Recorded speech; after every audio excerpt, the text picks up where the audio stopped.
Esu dabar po mėnesio įsiskyrimo ir dirbu aš su psichologija ir šiaip su visokiais seminarais ir panašiai. Ir maniau, kad savo vyrui jau paleidau už išdavystę, už tai, kad 9 metus būnant drauge mes viens kitam neatsakėm iš tiesų, kas mums negerai tarpusavy. Ir važiuojant čia galvoju, nu ką aš čia dar naujo išmoksiu, važiuoju, kad save paaugint. Ir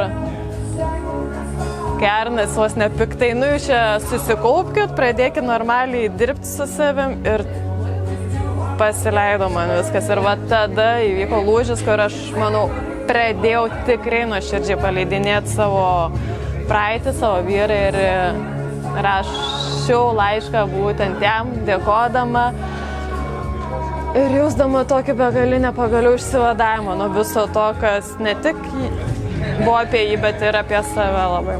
Tai ačiū Arnai, ačiū visai jūsų komandai, jūs nerealūs, jūs darot milžinišką stebuklą. Ir linkiu visiems atvykti, išbandyti ir reikia to. Ačiū.